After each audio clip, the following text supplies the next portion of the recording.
রাহুলের স্ক্র্যাপ বুক, অরুণোদয় বন্দ্যোপাধ্যায়ের লেখা। আমরা সবাই জানি যে সম্প্রতি রাহুল অর্থাৎ অরুণোদয় বন্দ্যোপাধ্যায়, যিনি বিশিষ্ট অভিনেতা এবং লেখক, তিনি একটা মর্মান্তিক দুর্ঘটনায় আমাদের ছেড়ে চলে গেছেন। কাজেই তাঁর স্মৃতির উদ্দেশ্যে আজকে তাঁর লেখা থেকে পাঠ করছি। রাহুলের স্ক্র্যাপ বুক সম্পর্কে বলা হয়েছে যে এটি সিনেমার টুকরো টুকরো শটের মতনই জীবনের নানা রঙের টুকরো টুকরো মুহূর্ত। আজকে স্ক্র্যাপ বুকেরই একটি জীবনালেখ্য পাঠ করছি, যার নাম খুচরো। খুচরা কাঁদিয়া যায় হাতে।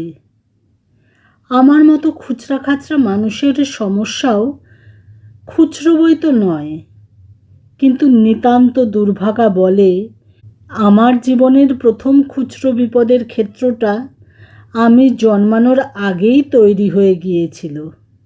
কি ভাবছেন? না না, কংস কেস নয়, জেলে জন্মাতে হয়নি আমাকে। কিন্তু আমার এক পিস দাদা আছে, এমনিতে দিব্য মানুষ, ভোট দেয়, সময় মতো জল ধরে রাখে, এক কথায় তৃণভোজী বলতে যা বোঝায়। কিন্তু সেই তৃণভোজী মানুষটাই আমাকে একটি অনিচ্ছাকৃত বাঁশ দিয়েছিল। দাদা আমার অঙ্কে ভালো ছিল। এটা এমন একটা বিপদ শুধুমাত্র ভুক্তভোগীই করতে পারবেন। আপনার দাদা অঙ্কে ভালো, আপনি নন। এটা যে কী দুর্বিষহ দুর্ঘটনা তা যে যাপন না করেছে সে বুঝবে না। আপনার শৈশব, কৈশোর, বয়ঃসন্ধি, যৌবন সব হিরোশিমা করে দেওয়ার পক্ষে যথেষ্ট। দুধ নষ্ট করলে তোমার দাদা না অঙ্কে ভালো থেকে শুরু হয়েছিল। ক্রমে তা গ্রিনহাউস এফেক্টের আকার নেয় যখন পাড়া প্রতিবেশী আমাকে প্রথমবার একটি মেয়ের সঙ্গে ঘুরতে দেখে। এ ছেলে প্রেম করছে, সারে সর্বনাশ, এর দাদা না অঙ্কে ভালো। বলুন, কাকে কি বোঝাবো? আমার ধারণা মোহাম্মদ আটার দাদাও অঙ্কে ভালো ছিল, তাই ওরকম খাড় খেয়ে প্লেন সমেত ওয়ার্ল্ড ট্রেড সেন্টারে ঢুকে গিয়েছিল। আমাদের শৈশবে যখন ডাইনোসরের দুধ খুব সুলভ ছিল, তখন টিভিতে দেখার মতো অনুষ্ঠান ছিল হাতে গোনা। সেই অনুষ্ঠান দেখার জন্য অপেক্ষাও ছিল অনন্ত। কিন্তু সেই অপেক্ষায় বাদ সাধত জাতীয় শোক নামক একটি বেরসিক ব্যাপার। হাজার হাজার মানুষ দুর্ঘটনায় প্রাণ হারালে তার জন্য জাতীয় শোক নেই, অথচ কোনো বুড়ো নেতা বদ্যি মারা গেলে শোক পালনের ধুম পড়ে যায়। কথাটা হয়তো একটু বেয়াদপের মতো শোনালো, কিন্তু শৈশব যে পলিটিক্যালি কারেক্ট হতে জানে না। কাজেই আমার মিকি মাউস ডোনাল্ড ডাকের পৃথিবীতে সুচিত্রা মিত্রের একটানা আছে দুঃখ, আছে মৃত্যুর অনুপ্রবেশ আমি একদম মেনে নিতে পারিনি। তবে এই জাতীয় শোক ব্যাপারটা মাত্র 3 দিনের জন্য ছিল বলে রক্ষে, বিপদটা খুচরো স্তরেই থেকে গিয়েছে। তারপরের বিপদটা বাঙালির খুব চেনা সমস্যা। ওই যে শিবরামবাবু বলে গিয়েছিলেন না, বাঙালির জীবনে দুটো দুর্ঘটনা একসঙ্গে ঘটে, গোঁপ ওঠা এবং কবি হওয়ার শখ। মেয়েরা ব্যতিক্রম, গোঁফের ক্ষেত্রে, কবিতার ক্ষেত্রে নয়। আমার ক্ষেত্রেও তার কোনো ব্যত্যয় ঘটেনি। একবার শীতে বেড়াতে গিয়ে হঠাৎ কলকলিয়ে কবিতা বেরিয়ে এলো। এ কথা ভুলব কি করিয়া, শীতের সকালে ভিক্টোরিয়া। নিজের প্রতিভায় নিজেই বিস্মিত হয়ে গেলাম। এমনকি আমার মাও এত বিস্মিত হয়ে গেলেন যে বাদাম ভাজা গলায় আটকে বিষম টিসম খেয়ে একাকার। বাড়িতে সবে দোয়াতে চোবানো পেন দিয়ে লিখতে বসেছি। আজ যে জুনিয়র, কাল সে সিনিয়র, কেউ বা মাথা মোটা অথবা সুপিরিয়র। গোছের উচ্চমার্গের দার্শনিক কবিতা। পরনে মার নাইটি।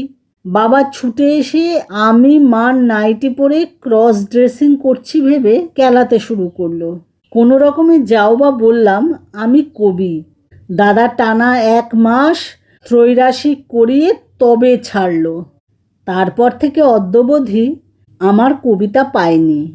ইনফ্যাক্ট টানা 1 মাস ত্রৈরাশিক করে আমার মধ্যে রবি ঠাকুর ও আইনস্টাইন সুপ্ত ও যার পর নাই গুপ্ত এই 2 প্রতিভার এমন মারপিট শুরু হলো যে আমি চিরকালের মতো ডিপ্রেসড হয়ে গেলাম।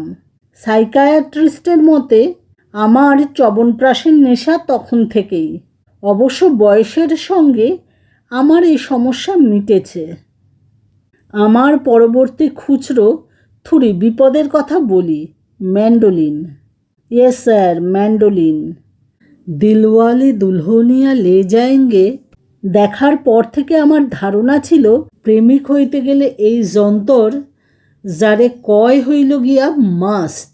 কিন্তু বহু পয়সা জমিয়ে দোকানে গিয়ে শুনি ম্যান্ডোলিন যন্তরটি অধুনা প্যাঙ্গোলিনের ন্যায় লুপ্তপ্রায়। নেহাত আমার নকাকার পিসির খুড়োশ্বশুরের ছোটশালীর বর্দা পুলিশে ছিলেন বলে সেসব অবধি সোর্স খাটিয়ে জোগাড় করতে পারলাম।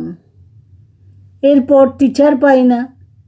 তারপর টিচার যাও বা পেলাম তো জুত পাই না। মাইরি বলছি, 1000 চেষ্টাতেও তার থেকে একটা সুর বার করতে পারলাম না। যতই কান মোচড়াই সে শোনেই না। শাহরুখ সর্ষের খেতে বসে বাজিয়েছিল, আর আমি বাজাতে গিয়ে সর্ষে ফুল দেখলাম মোদীয় বাসভবনে। এখন আমি তাই বগল আর সিডি প্লেয়ার ছাড়া আর কিছুই বাজাই না। নিতান্তই নিষ্কর্ম বুঝতে পেরে আমার বাবা আমাকে একটা উই ক্যান উইন জাতীয় বই কিনে দিয়েছিল, কিন্তু তাতে হলো হিতে বিপরীত। ওই বইয়ের শুরুতে একটা পরিচ্ছেদ ছিল ব্যর্থ মানুষের লক্ষণ। আহা, যেন আত্মজীবনী মনে হলো। নিজের ব্যর্থতা সম্বন্ধে আমি নিশ্চিন্ত ও তার ফলস্বরূপ সাতিশয় হতোদ্যম হয়ে পড়লাম। চবনপ্রাশের নেশা রিল্যাপস শুধু করল না, এবার ড্রাগ ওভারডোজে জমে নিউজ চ্যানেলে টানাটানি শুরু হলো। অনেক কষ্টে সেরে ফিরলাম, কিন্তু তারপর থেকে আজ অবধি এই জাতীয় বই আর পড়ি না। দেখলেই শিউরে উঠি। প্রিয়াঙ্কা এমনিতে স্ত্রী হিসেবে খুব ভালো, মারধরের ধাত তেমন একটা নেই। কিন্তু আমার এই সমস্যা ঠিক প্রিয়াঙ্কাকে ঘিরে নয়, যদিও এ দুর্ঘটনায় প্রিয়াঙ্কাও সমানভাবে জড়িত। এবার পুজোয় জুতো কিনতে গিয়েছিলাম স্ত্রীসহ। দোকানে ছিল একজন হাস্যমুখ চৈনিক সেলসম্যান। প্রিয়াঙ্কা যে জুতোই পছন্দ করে সে হেসে এগিয়ে আসে, বলে ম্যাচিং ব্যাগ, ভেরি চিপ। প্রিয়াঙ্কার 2 চোখ জ্বলে উঠল। আদিম নারীর মতো শপিং করা শুরু করলো। শত শত সাম্রাজ্যের ভগ্নশেষ পরে ওরা সব করে। এরপর প্রিয়াঙ্কা ব্যাগ কিনতে গেলে আবার সেই চৈনিক মূর্তিমান, ম্যাচিং শু, ভেরি চিপ, ম্যাচিং শু, ভেরি চিপ। ও ছোঁড়া আমাকে সর্বার্থেই মলে বসিয়ে দিল। শেষ পর্যন্ত প্রিয়াঙ্কার যে বিল হলো তার দৈর্ঘ্য আমার গাছকষ্টির থেকে বেশি।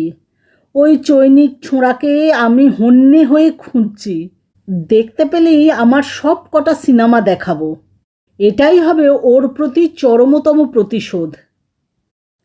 যাকে যে কথায় শুরু করেছিলাম সেখানেই ফেরা যাক। আমার প্রথম খুচরো বিপদ আর কি। আমার দাদা অঙ্কে ভালো হওয়ায় যথারীতি আমি বিজ্ঞান নিলাম। সত্যি বলতে কেউ বলেনি, কিন্তু তা বলে কেউ কি চায়নি?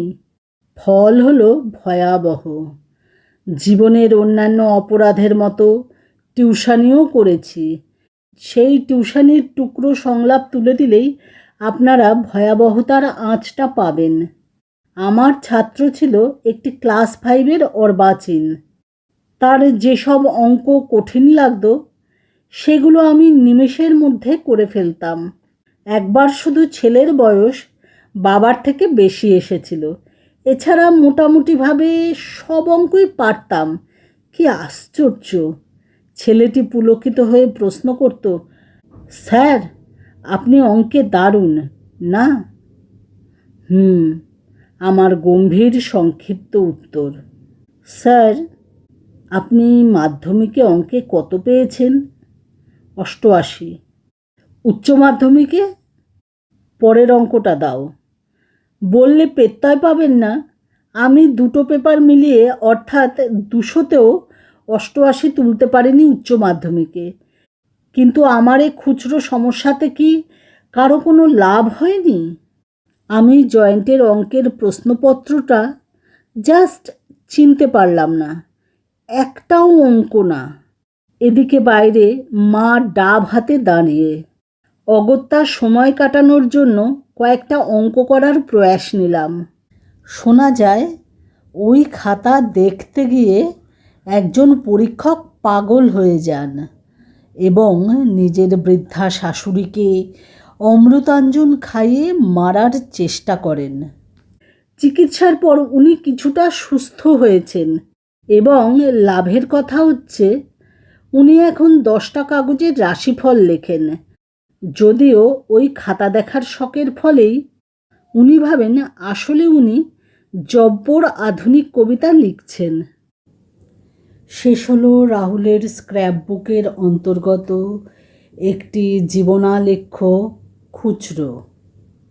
খুচরো পাঠ করতে গিয়ে এত হেসেছি যে বারে বারে রেকর্ডিং অফ করতে হয়েছে এবং এডিটও প্রচুর করতে হয়েছে। কিন্তু এই মজাদার মানুষটি আজ আমাদের মধ্যে নেই। এটি বড়ই বেদনার, বড়ই দুঃখের। তাঁর স্মৃতিকে স্মরণ করেই আজকে তাঁর লেখা খুচরো এই জীবন আলেখ্যটি পাঠ করলাম।